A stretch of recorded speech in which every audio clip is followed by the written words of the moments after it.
Buenas tardes, Luis. Muchas gracias por la presentación y gracias a todos por dedicar su tiempo. Y un saludo muy especial a los alumnos que estoy viendo, leo por aquí algunos nombres conocidos.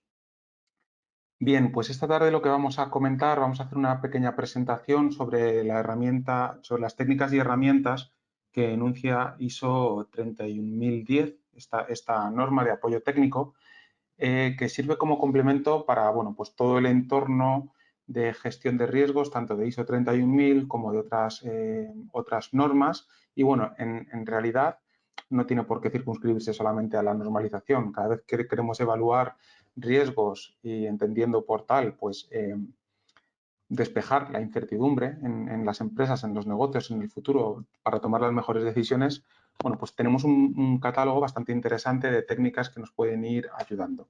Entonces, sin más, comenzamos con la presentación. Lo primero les quiero poner en situación, esta es una norma que se ha creado por el Comité ISO TC 262 de gestión de riesgo, que es el encargado de normalización de toda esta familia. Y bueno, entre otras, de la familia 31000, que es la norma de principios y directrices, que ya yo creo que se ha tratado muchísimas veces a través en los webinars de ALDE y sobre todo la gente que está cursando el máster lo conoce bastante bien. Tenemos la norma que vamos a comentar hoy por encima para hacer una presentación, que es la 31010. Además, hay una muy reciente que da unos principios y directrices para gestionar los riesgos legales. Una de muy reciente publicación, que es la verdad es que no sé si está todavía publicada al público, pero vamos, al menos sí que está terminada, para la gestión de riesgos en viajes. Para una guía para mejorar y para poner en marcha la resiliencia organizacional, y la guía 73, que ahora se va a denominar 31073, que bueno, de hecho se está traduciendo en estos momentos al español, bueno, que es una guía de terminología para la gestión de riesgos. Hoy vamos a ver, como les decía, pues la segunda, que además tiene aquí la terminología IEC, porque bueno, es una norma compartida por el Comité Electrotécnico de Normalización, por eso bueno, pues también tiene esta nomenclatura. Es una norma de doble logotipo. Bien, para empezar les cuento que la norma ISO 31000, estoy leyendo por aquí que nos escucha. ¿Me confirman, por favor? En preguntas, yo creo que sí, me está dando en principio, he visto aquí un mensaje. Sí, yo entiendo que sí, que me están escuchando bien. Bien, pues le decía, aquí tenemos un extraído de la norma ISO 31000-2018. Tenemos cómo funciona la norma ISO 31000. Por un lado tenemos los principios a los que obedece esta norma, que es una norma de mejora continua, es integrada, es estructurada y exhaustiva, se adapta a todas las empresas, inclusiva, dinámica y está basada en la mejor información disponible. Esto es súper relevante para lo que vamos a ver esta tarde. Y tiene en cuenta los factores humanos y culturales. Es una norma para crear y proteger el valor. Aquí lo que nos está diciendo es que funciona en base al ciclo PDCA, en el que tenemos, tenemos una mejora continua, y en este último gráfico de aquí, que ya están familiarizados con él, tenemos el proceso de gestión de riesgos, en el que tenemos inicialmente un alcance y un contexto y criterios, la evaluación del riesgo con la identificación, análisis y valoración, el tratamiento con un seguimiento y una consulta permanentes y luego, un registro de informe y una vuelta continuamente para que funcione este ciclo PDCA. Hemos visto el entorno 31000 y ahora, volvemos a repasar la definición de riesgo según ISO 31000, que es el efecto de la incertidumbre sobre los objetivos frente a la terminología tradicional que estaba más asociado al peligro, a eventos peligrosos que puedan causar, que tengan potencialidad de daño. Pues esta es una definición de 31000, que es el efecto de la incertidumbre sobre los objetivos. En esto vamos a tener el riesgo. Y, por otro lado, si nos centramos ya en la ISO 31010, ¿cuál es la utilidad que nos va a dar dentro de este ciclo de gestión de riesgos? Pues esta norma como apoyo a 31.000, pero como les decía antes, para otras normas más, nos va a orientar para seleccionar y aplicar técnicas de evaluación de riesgos, nos va a ayudar a tomar decisiones donde hay incertidumbre, esta incertidumbre que hablábamos del riesgo, forma parte del proceso de gestión de riesgos y, bueno, pues nos va a, en muchos casos, nos va a despejar totalmente esta incertidumbre. En el concepto de riesgo que hemos visto hace un par de diapositivas, el efecto de la incertidumbre sobre los objetivos, tenemos dos conceptos muy relevantes. Por un lado, los objetivos, es decir, son una expectativa que nos fijamos previamente en base a las creencias, preferencias, información y datos que tenemos. Y para que un objetivo pueda ser alcanzable y podamos dimensionar cómo lo vamos a alcanzar, tiene que cumplir unos criterios. Tiene que ser un objetivo específico, tiene que ser un objetivo medible, alcanzable, un objetivo relevante y tiene que tener un tiempo concreto para que podamos alcanzar ese objetivo. Esto se conoce con el acrónimo SMART, para que lo recuerden muy fácilmente. Y el otro componente del riesgo, por un lado tenemos los objetivos y por el otro lado tenemos la incertidumbre, que es pieza clave, tiene tres aspectos. Está la incertidumbre intrínseca, es decir, la que no se puede reducir en base a ninguna investigación, que es la incertidumbre más asociada al azar, al que realmente nosotros, por mucho que investiguemos y averigüemos, pues no podemos adivinar el resultado a la hora de lanzar unos dados. Tampoco podemos, hay determinados aspectos de incertidumbre que jamás lo podremos averiguar. O sea, no podemos adivinar ni predecir muchos eventos futuros por mucha investigación que tengamos. Aunque bueno, es cierto que si tuviésemos una tecnología asombrosa, pudiésemos medir el peso, la presión del aire, la gravedad en ese punto exacto, cómo va a afectar al ángulo, bueno, pues sí que se podría adivinar los dados, pero bueno, no es el caso. Y cuando no lo tenemos, bueno, pues hablamos un poco del azar. Y ese es un tipo de incertidumbre. Otro tipo de incertidumbre es la que resulta de falta de conocimiento que tenemos de alguna materia. Y esta se puede reducir con más datos, con más información, mejorando los modelos predictivos o mejorando las muestras, la información que obtenemos. Esa incertidumbre pues, se suele denominar epistémica y es la que, bueno, es en base a la falta de conocimiento que tenemos. Y en base a investigación podemos reducirla.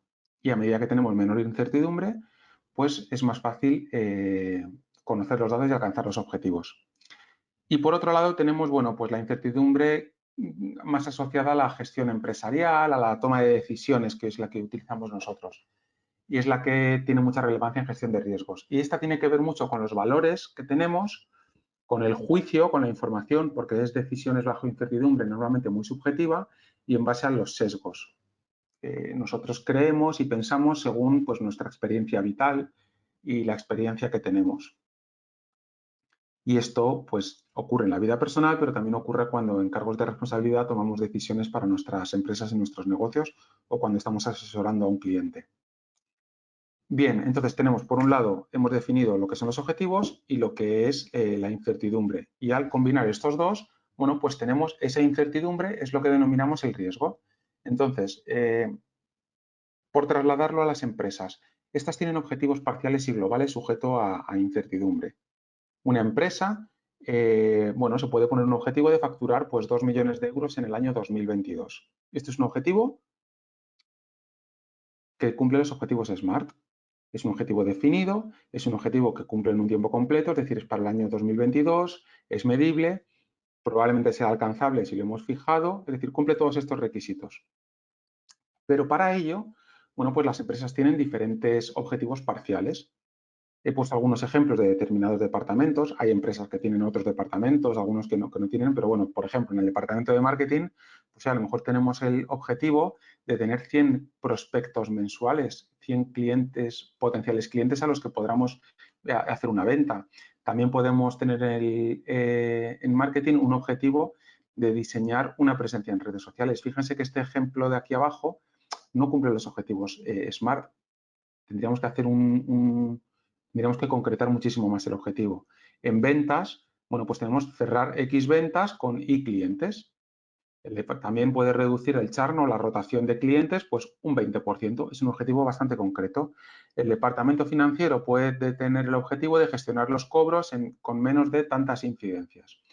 O también renovar unas líneas de crédito, ahora que estamos en un entorno en el que el dinero quizá está más barato, pues en un interés inferior al 1,5%. Todo esto, bueno, pues para facturar 2 millones de euros, que por otro lado tiene un objetivo mucho más interesante, que probablemente sea obtener un porcentaje de rentabilidad que ya está previsto a la hora de fijar estos objetivos.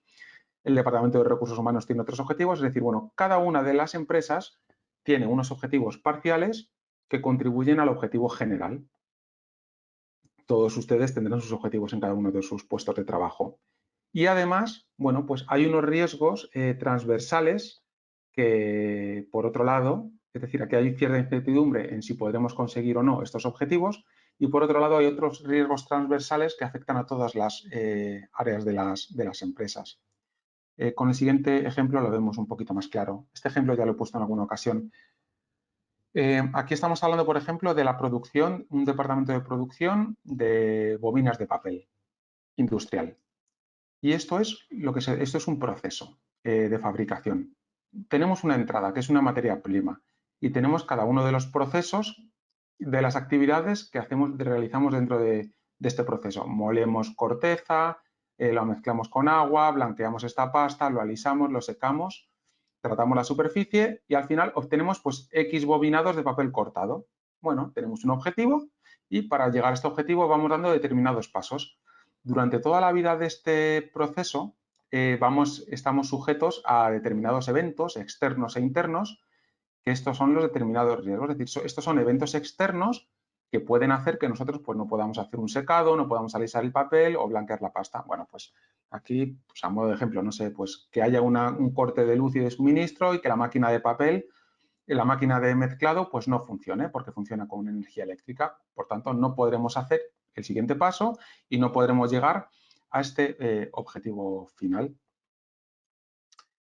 Entonces, ¿para qué nos sirven estas técnicas? Bueno, pues estas técnicas de gestión de riesgos de 31.010 nos sirven para mejorar la comprensión de la incertidumbre a la que está sujeta y o sea, saber localizar cómo nos va a afectar la incertidumbre, de qué manera, las fuentes de incertidumbre y cómo nos van a afectar a la consecución de estos objetivos. Y nos va a dar pistas sobre cómo modificar la frecuencia y el impacto de estos eventos. De esta manera, pues conseguimos lograr los objetivos de una manera bastante más sencilla. Bien, entonces, por reflejar el tema de la incertidumbre, tenemos unas entradas que es una materia prima, también tenemos equipos, personas, bueno, todo el material, tenemos cada uno de los pasos y aquí en este gráfico lo que yo he querido reflejar es cómo funciona la incertidumbre. Nosotros el siguiente paso, lo que va a ocurrir a muy corto plazo, es algo que tenemos bastante claro. Nosotros, pues cuando realizamos una acción y ponemos en un tanque de agua pasta de papel y la blanqueamos, bueno, pues sabemos qué va a surgir en el siguiente paso. Pero a medida que pasa el tiempo, cuando hacemos pensamiento, y esto ocurre en todos los niveles, en inferencias a largo plazo, es mucho más difícil. Es como el clima, es decir, es muy sencillo hacer una predicción para los meteorólogos del clima a una semana vista, pero es muy difícil que un meteorólogo acierte cómo va a comportarse el clima dentro de 4 meses. Tiene unas ideas generales de cómo va a funcionar el tiempo en diciembre, pero no sabe exactamente hacer una predicción del clima del tercer sábado de diciembre. Sin embargo, sí que te puede decir exactamente cómo va a ocurrir, cómo va a ser dentro de 6 días. Pues la incertidumbre funciona igual en los procesos empresariales. A largo plazo es mucho más difícil y a corto plazo es bastante más sencillo. Aquí he graficado un poquito más qué tipo de eventos pueden afectar dentro de estos procesos, que es la labor y los trabajos empresariales. Y bueno, aquí ya he reflejado algún evento. Por ejemplo, pues podemos sufrir una explosión que puede hacer pues, que se paralice la actividad y que no consigamos las bobinas de papel que hemos fijado, es decir, el objetivo que nos hemos fijado en base a nuestras creencias y preferencias. ¿Por qué hemos fijado X bobinas de papel? Bueno, porque si nosotros sabemos que con el nivel de producción y el historial que tenemos somos capaces de producir X bobinas.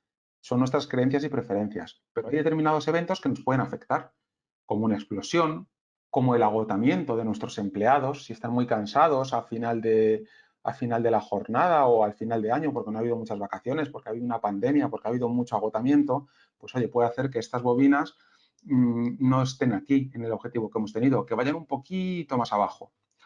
O, por ejemplo, puede ser que el precio de la materia prima aumente, con lo cual el rendimiento, la rentabilidad va a ser mucho menor. O el precio de la energía baje, con lo cual tenemos más rentabilidad y nuestros objetivos se desvían ligeramente hacia arriba. Es decir, a medida que mejoremos nuestra capacidad predictiva, nuestro rango va a ser mucho menor. No es lo mismo tener este rango que tener un rango en el que sabemos que, bueno, pues vamos a estar más o menos aquí, en este nivel.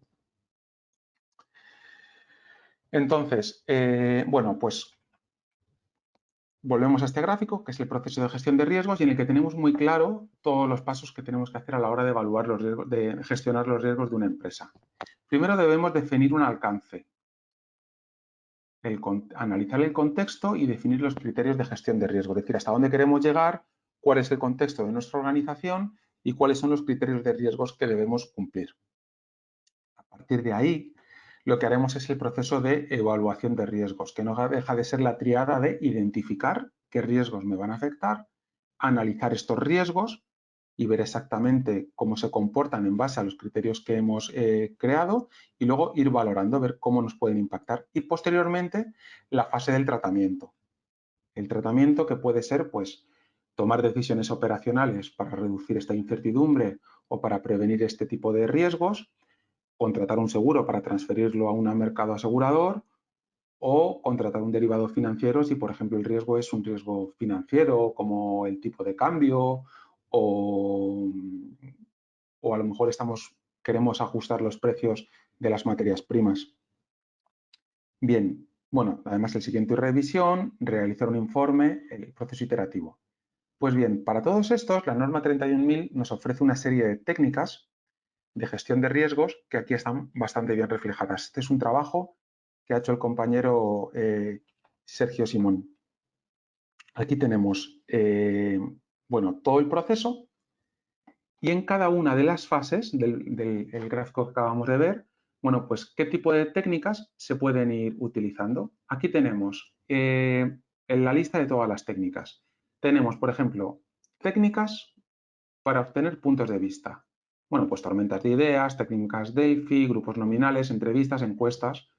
¿Para qué nos sirve esto? Bueno, pues estas técnicas B1, esas técnicas aquí que están clasificadas de esta manera, nos van a servir para definir el alcance, analizar el contexto, fijar los criterios. También nos va a servir para identificar algunos riesgos.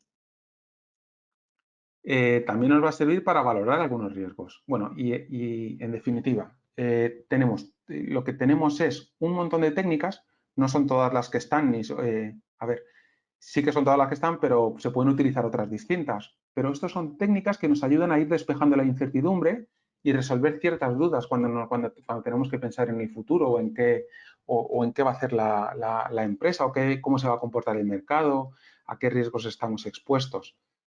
Al final, lo que ocurre es lo siguiente. De la misma manera que para aprender y dominar un idioma necesitamos aprender palabras, o sea, nosotros aprendemos cuando estudiamos inglés, pues aprendemos los verbos irregulares para poder componer frases y, bueno, y ir entendiendo toda la gramática. Si no memorizamos palabras, no somos capaces de articular ninguna frase.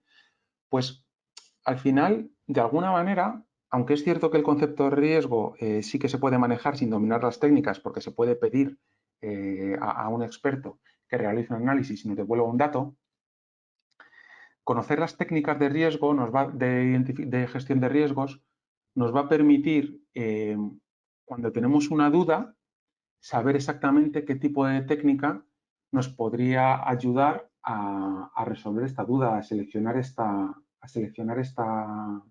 a despejar esta incertidumbre, ¿no? Eh, no sé, diríamos que es el lenguaje de la gestión de riesgos. Entonces, bueno, ahora les cuento un poquito la estructura de la norma, si no la conocen. Inicialmente hace una introducción que es bastante parecida, aunque bueno, al ser una norma más técnica al resto de normas de ISO 31000. Después categoriza todas las técnicas y nos da pues una orientación, ¿no? De para qué sirve cada uno, una pequeña orientación. Y luego un anexo en el que nos describe más detalladamente cada una de las técnicas. Es cierto que luego, pues hombre, la verdad es que la descripción no enseña a utilizar la técnica concretamente, pero sí que hace una explicación muy detallada de, bueno, cómo se debe aplicar, cómo se puede, o sea, qué ventajas tiene respecto a otras, qué resultados podemos obtener y, bueno, pues sus fortalezas, ¿no? Y todo lo que sirve, para todo lo que sirve. Aquí tenemos un ejemplo, por ejemplo, en análisis bayesiano de cómo funciona el anexo A, y esto es para todas las técnicas. Tenemos el nombre de la técnica, tenemos, en base a cada uno de los procesos de la gestión de riesgos, tenemos la identificación, luego tenemos el proceso de evaluación de riesgos, esto es evaluación de riesgos, esa del análisis de riesgos, perdón, y aquí tenemos la valoración. Esta es la evaluación, identificación, análisis y valoración, todo el proceso de evaluación. Y aquí nos dice, oye, el análisis bayesiano realmente no es aplicable para identificar riesgo, ¿no? Claramente, estamos hablando de algo que es para hacer un cálculo probabilístico, para hacer inferencias y corregirlas. Dentro del análisis, realmente no es muy bueno para analizar las consecuencias, pero sí que nos sirve para eh, para calcular una probabilidad y para calcular determinados análisis. Y bueno, perdón, y no es aplicable para el nivel de riesgo, pero sí que es aplicable para hacer una valoración. Bueno, pues si realmente tenemos que calcular una probabilidad y un nivel de riesgo, nosotros sabemos que quizá el análisis bayesiano nos puede ayudar.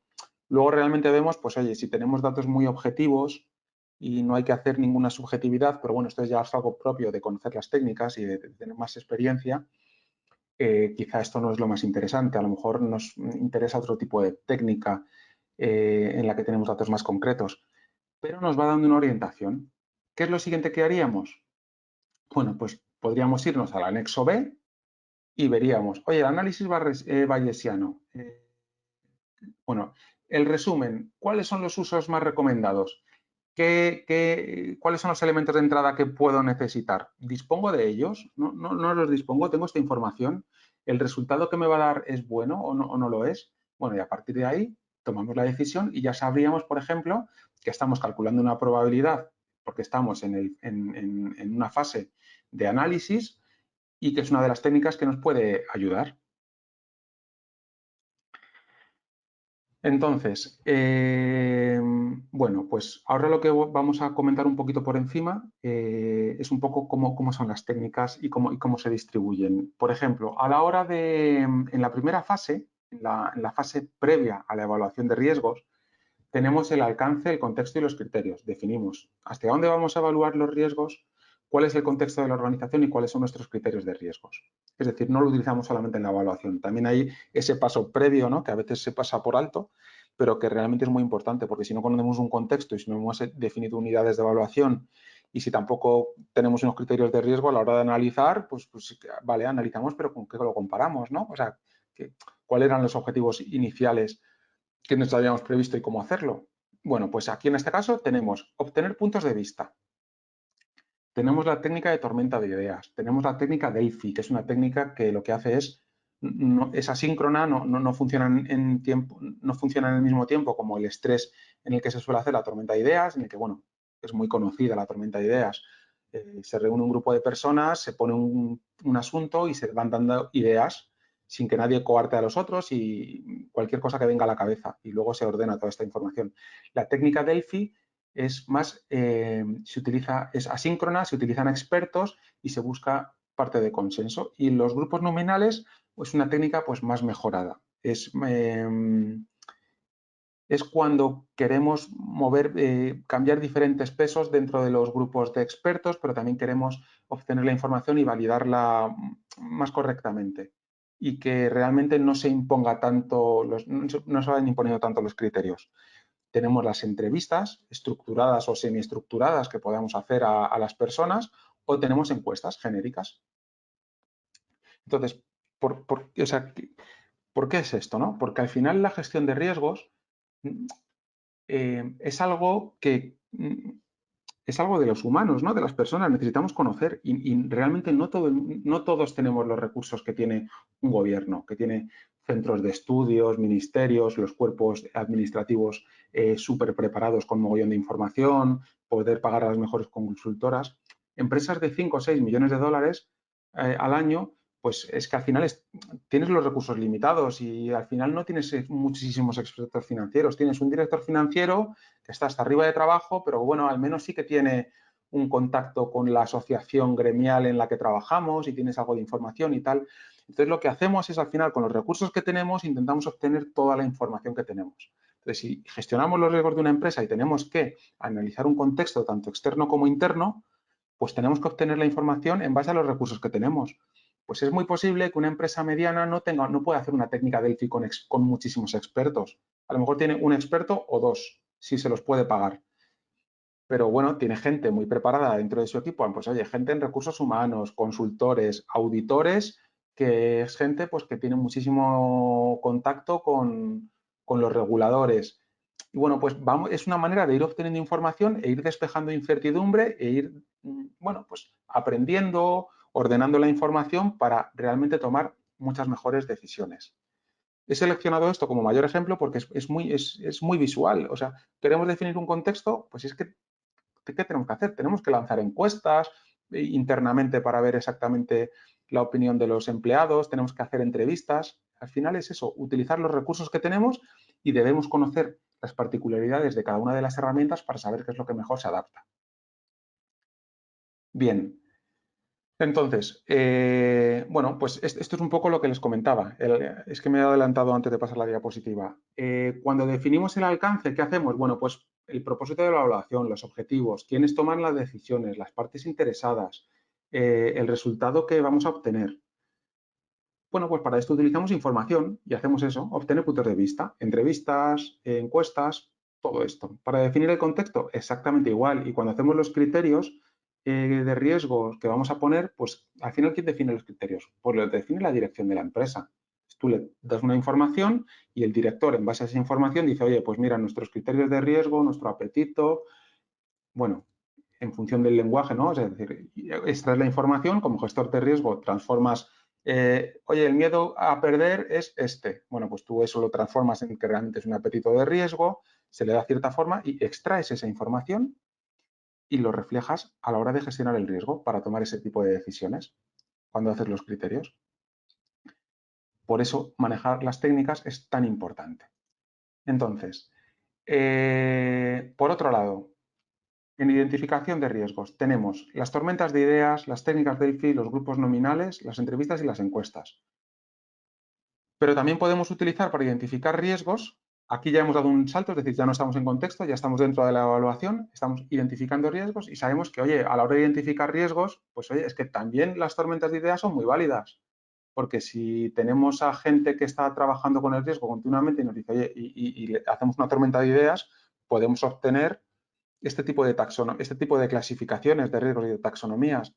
Podemos coger un listado muy grande de riesgos y hacer un checklist, ¿no? Pero realmente también lo que podemos hacer es extraer la información de la gente que sabe, o hacer entrevistas, o hacer encuestas muy genéricas. Pero también para identificar podemos utilizar listas de verificación, lo que decía, las checklists, o hacer unos análisis de escenario.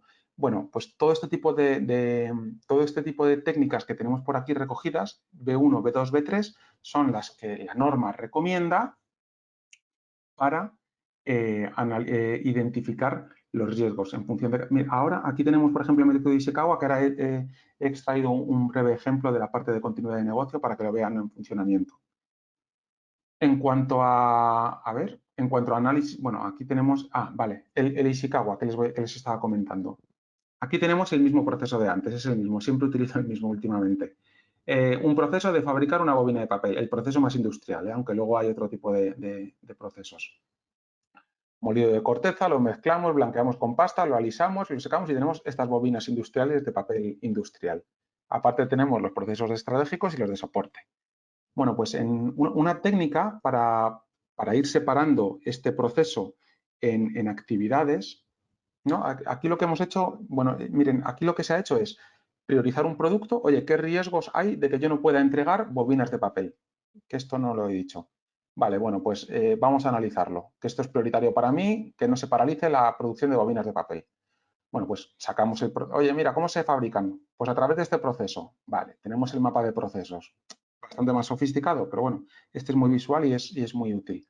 Lo transformamos en una ficha de caracterización, que esto es salidas, entradas, procesos y tal, ¿no? Entonces aquí sabemos que en ese proceso de fabricar el papel tenemos la producción de bobina de papel con unas calidades y tenemos pues entradas, corteza de papel, carga de materia prima, tenemos una madera sin tratar, bueno, aquí tenemos todo el proceso.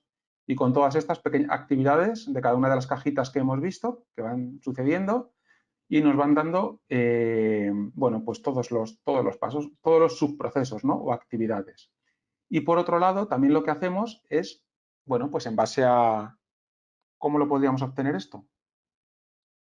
Bueno, pues en base a observaciones, en base a entrevistas a la persona que está fabricando estos datos, en base a una encuesta, oye, ¿qué recursos se necesitan para fabricar esta bobina de papel? Entonces te van a decir los técnicos o el ingeniero de la planta, pues mira, necesitamos electricidad, agua, necesitamos tener cuchillas de repuesto, necesitamos que la trituradora de papel esté funcionando, necesitamos una batidora de papel para mezclar toda la pasta, necesitamos un depósito de blanqueo que esté funcionando, el rodillo, el secador, bueno, toda esta información. Y todo esto lo obtenemos utilizando las técnicas de identificación. Puede ser por encuestas, puede ser simplemente con una entrevista a una persona sola, etcétera. Y a partir de ahí hacemos lo siguiente, decimos, bueno, pues oye, sabemos que si se paraliza cualquiera de estas actividades no vamos a poder gestionar, no vamos a poder lograr nuestro objetivo, que es fabricar, no sé, 50 bobinas de papel diarias, que es un montón de dinero y este objetivo no lo podemos interrumpir. Entonces, hemos utilizado el proceso, hemos dibujado el proceso en base a entrevistas con un técnico, hemos dibujado el proceso, hemos hecho las entrevistas para extraer todas las actividades, todos los recursos y todos los subprocesos, tenemos una ficha y decimos, vale, pues ahora ¿qué hacemos? ¿Qué necesitaríamos saber? Bueno, pues necesitamos saber que vamos a identificar riesgos, vamos a intentar localizar orígenes de riesgos. Bueno, pues aquí tenemos una de las técnicas que nos dice la norma 31010. Tenemos el método de análisis Ishikawa, que es un método que se llama causa-efecto. En base a los efectos, identificamos causas para trabajar posteriormente. Entonces, ¿cuál es el efecto que queremos trabajar? Que no se puedan fabricar pasta de papel suficiente. Y la técnica Ishikawa, que hay bastante literatura y además, bueno, incluso hay veces que se ponen otras dos M's que se llaman aquí, ¿no? Las otras dos. Esto es una espina de pescado, porque tiene forma de espina de pescado, se le llama así. Aquí en la cabeza ponemos el efecto y vamos a ir despejando las causas. El método, que es el proceso, la mano de obra, el entorno y la maquinaria. Entonces, nosotros sabemos, hacemos una lluvia de ideas, por ejemplo, volvemos a utilizar otra vez la técnica de lluvia de ideas o la técnica Delphi, vamos a utilizar la técnica Delphi y entonces decimos, oye, ¿qué puede hacer? En base a la maquinaria, reunimos a nuestro comité de expertos, supongamos que tenemos muchos recursos y tenemos un equipo de ingenieros bastante grande, y decimos, oye, dentro de nuestro proceso industrial de maquinaria, ¿qué podría suceder en la maquinaria para que no se puedan fabricar eh, suficientes bobinas de papel? Y dicen, hombre, pues o sea, pasta de papel, que es de la actividad número 2, del proceso casi inicial. Bueno, pues mire que se avería el motor de la batidora, ¿vale? Que se averíen las cuchillas de la batidora y que dejen de funcionar, que no tengamos fluido eléctrico, que no tengamos electricidad, o sea, que haya una avería en el sistema eléctrico, que nos falte electricidad, que entren impurezas y tengamos que paralizarlo todo y va a hacer el vaciado, que nos roben la maquinaria, que entren por la noche con un camión y nos roben la maquinaria, porque es muy buena, es muy moderna y nos la pueden robar, que se produzca un incendio y se queme, que haya un sabotaje, ideas, ¿no? Estos son ideas, estos son caracterizaciones. Hombre, alguien dirá, hombre, pues esto te lo cubre un seguro. Bueno, pues sí, puedes utilizar listas de seguros, pero tenemos la información, en base a la información de los expertos, hemos extraído causas que me paralicen la maquinaria. Y entonces, en base a esas causas, nos hacemos diferentes preguntas. Técnicas, por ejemplo, como Ishikawa también vale para analizar el riesgo, decimos, oye, ¿y por qué se avería la maquinaria? Bueno, pues porque no hay un plan de mantenimiento industrial. Toda la gente de calidad me imagino que la conoce. Esta pregunta se suele hacer de 3 a 5 veces y entonces vas despejando la incertidumbre, vas averiguando cosas. ¿Por qué no puede fabricar por qué se puede averiar? Y a lo mejor la quinta pregunta dice, ¿por qué es que la batidora es antigua? Tiene 17 años. Entonces es bastante probable que se averigüe. Te dice un técnico que realmente eso es probable porque se averigüe. No en base a su opinión, sino porque él es el técnico supervisor de esta máquina y te dice que es que esa máquina, a partir del año número 10, empieza a tener muchísimos fallos por desgaste y por fatiga del material. Por tanto, tú ya le estás asignando unas probabilidades a esta maquinaria. Si tú quieres trabajar que no haya incertidumbre y que la probabilidad de que la máquina se averíe sea muy baja, pues oye, pones un plan de mantenimiento, haces el mantenimiento y en un momento dado dices, oye, es que realmente tenemos que cambiar los equipos, porque si no, yo no puedo asegurarme que la máquina no se va. Fíjense, estamos despejando incertidumbre. Ocurre igual con la mano de obra. Siempre hay operarios trabajando sobre esta maquinaria. Si estas personas no llegan a su puesto de trabajo, pues la paralización se produce y no funciona. Hay un riesgo. ¿Y por qué la mano de obra puede que no llegue a su trabajo? Bueno, porque estamos pagando unos salarios muy bajos, hay una empresa nueva con más productividad y la gente se está yendo y hasta que formamos a los nuevos equipos nos está costando mucho y tenemos unos históricos y tenemos información de que la gente se está yendo o por enfermedad profesional, porque, bueno, pues vamos obteniendo información y estamos identificando riesgos, ¿no? Entonces, esta es la importancia de esta técnica 31010. Voy a acelerar mucho para para darle tiempo a que a que me hagan alguna pregunta. Luego, bueno, en la siguiente fase, una vez que ya los hemos identificado, tenemos que analizar todos estos riesgos, ¿no? El análisis es lo que acabamos de hacer nosotros ahora, a la hora de hacernos las preguntas y el por qué se puede producir, por qué ocurre esto. Medimos las probabilidades. Bueno, para esto tenemos un montón de técnicas. Podemos hacer estas técnicas para ver las causas o los impulsores. Podemos utilizar estos análisis de escenario o estas técnicas de pruebas de fallo que son más industriales, como el FMEA-FMECA. Podemos analizar cómo están funcionando los controles o podemos ir calculando las probabilidades.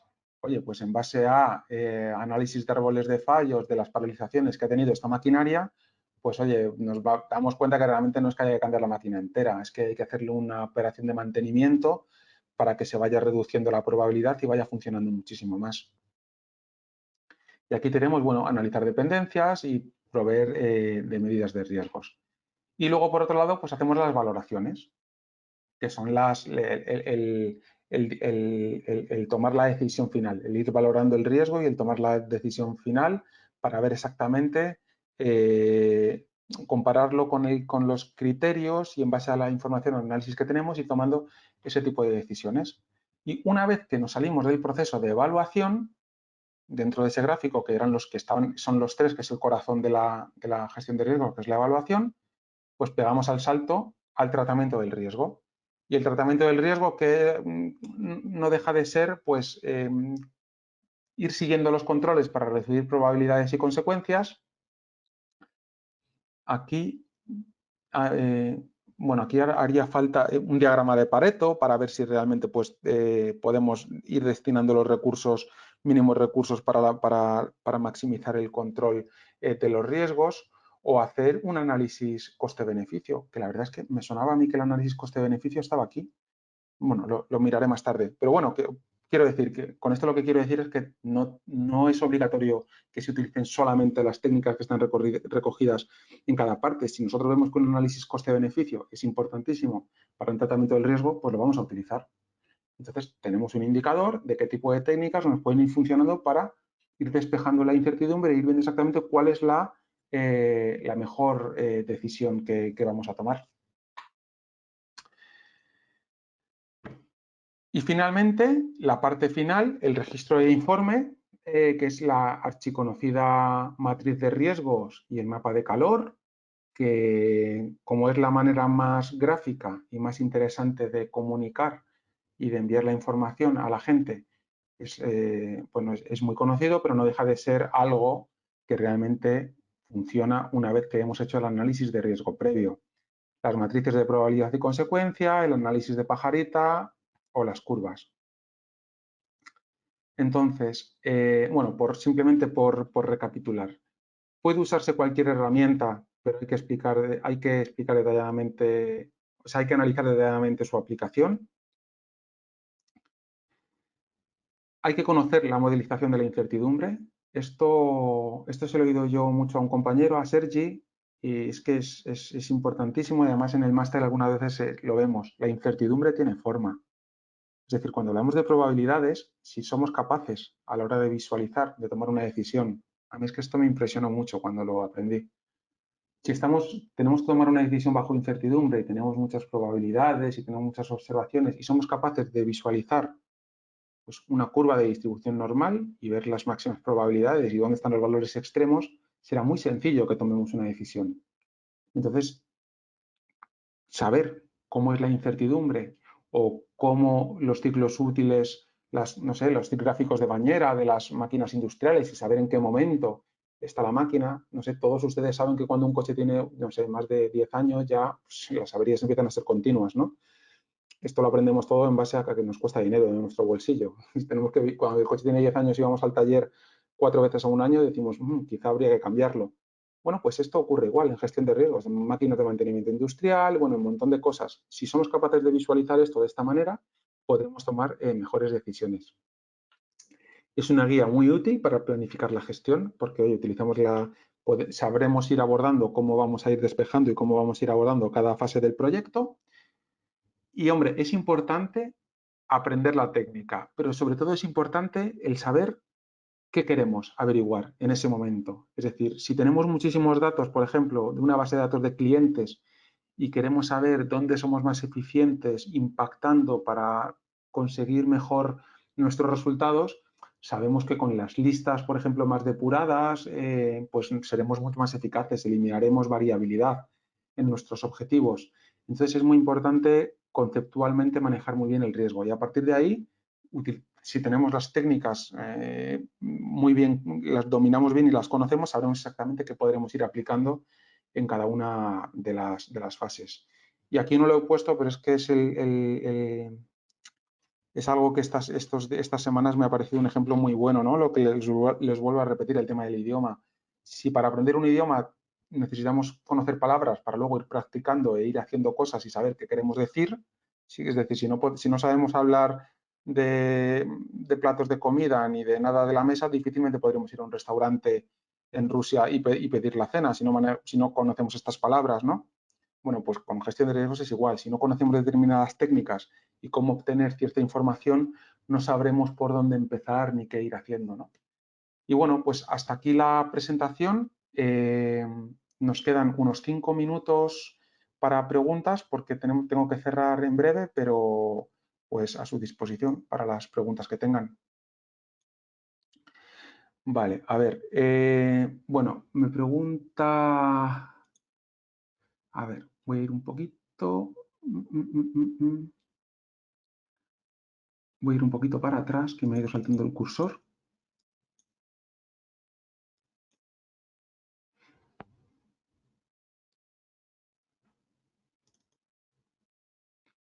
Vale, me pregunta María Fernanda Jaramillo, ¿cómo recomiendo gestionar los riesgos ambientales y sociales en instituciones financieras de cara a la operación de la institución financiera? Bueno, es que, miren, las empresas financieras normalmente están reguladas son los sectores más maduros en cuanto a gestión de riesgos. Entonces, normalmente a nivel social, por un lado, a nivel social, o sea, los riesgos financieros están regulados por normas. A nivel social, podemos ir aplicando los modelos que recomiendan los reguladores o las mejores prácticas del sector. Es que realmente son los más avanzados. al final, la gestión de riesgos siempre es fijar objetivos, ver exactamente qué factores pueden incidir en que nos desviemos de ellos o que no los alcancemos e ir mitigando estos riesgos. En función de qué de empresa financiera, en función de qué objetivos y de qué entorno y de qué contexto, se van a recomendar cada uno de ellos. Pero, sobre todo, inicialmente, la regulación. Si es un tema de banca, los modelos de Basilea, en los que vamos a ver un poco pues, toda la solvencia, todo este tipo de cosas. Si es un tema asegurador, solvencia 2. Y a partir de ahí, bueno, pues ir aplicando pues, modelos operacionales. ¿Qué ocurre? Pues que ellos trabajan en las empresas financieras y el control interno funciona muy bien. Entonces, bueno, pues esto es un poco lo que le puedo decir. Es que es una pregunta muy genérica, es muy difícil contestarlo, a no ser que sea un modelo concreto o que diga, oye, ¿cómo plantearíais un modelo? Me preguntan si se puede obtener esta norma en español y la 37.000, o sea, la guía 73, me imagino.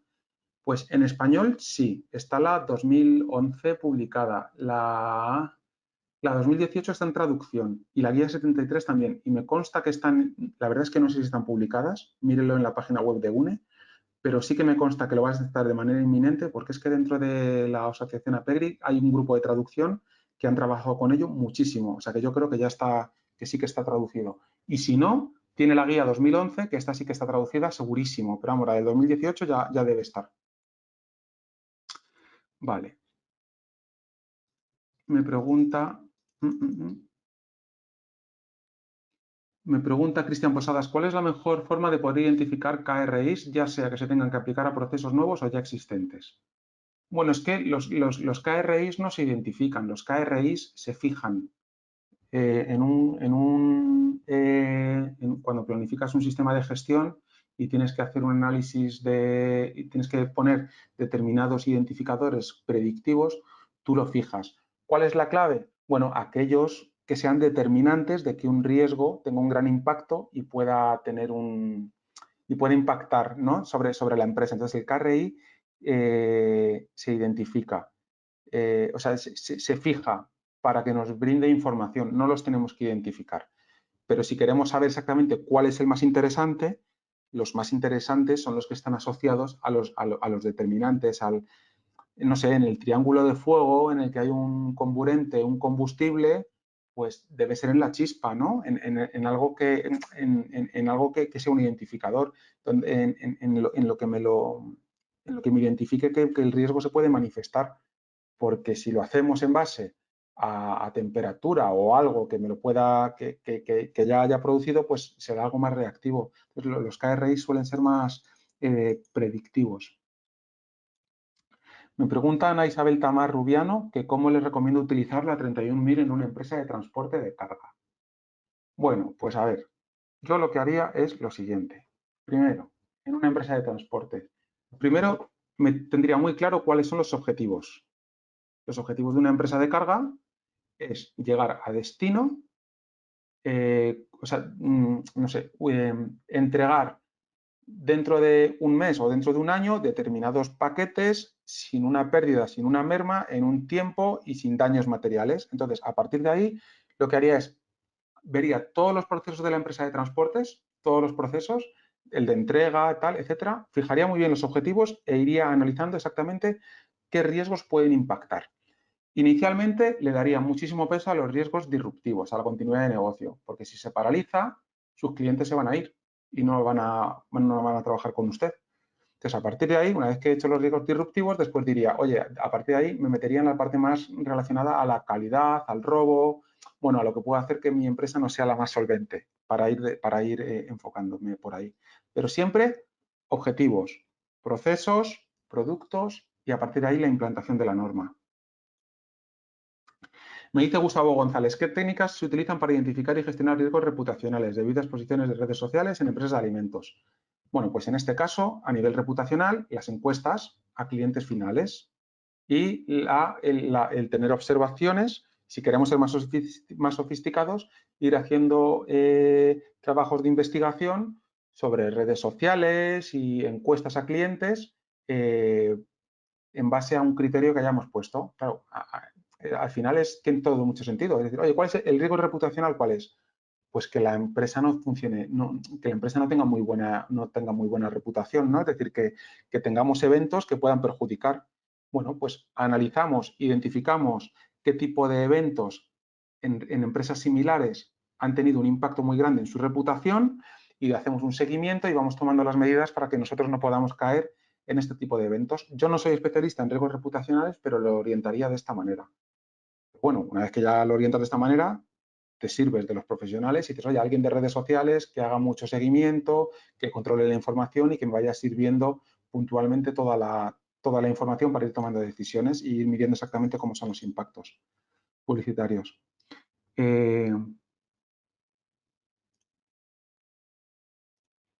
A ver, es que voy a tener que cortar ya, porque es que tengo que dejarlo. Ha sido una pena, tenía que haber ido más rápido para escuchar sus preguntas, porque son muchísimas y muy interesantes.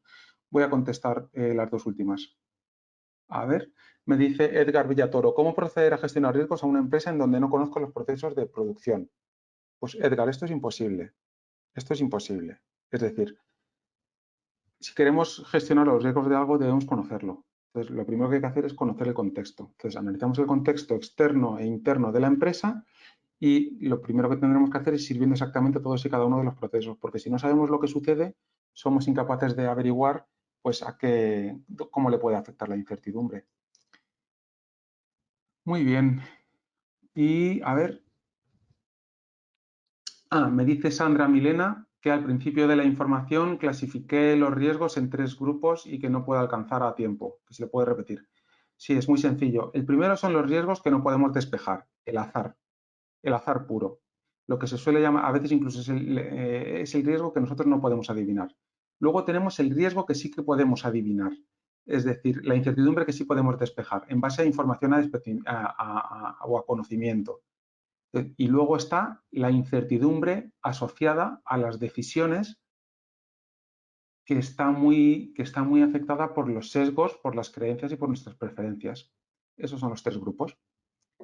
Y sintiéndolo mucho, porque es que siempre estoy ahí pensando si siempre creo muchas diapositivas para que no quedarme corto y luego al final me arrepiento porque para mí lo más divertido es charlar con ustedes y resolver dudas. Así que nada, a su disposición. Muchísimas gracias por su atención. A todos los alumnos les diría que si ha quedado alguna duda sobre esto, que en los foros que están abiertos, que no tengan ningún problema en preguntarme, que como es asíncrono y les pongo algún mensaje, pues yo les contesto sin ningún problema. Y gracias a todos por su atención una vez más y ha sido un placer estar con ustedes. Muchas gracias.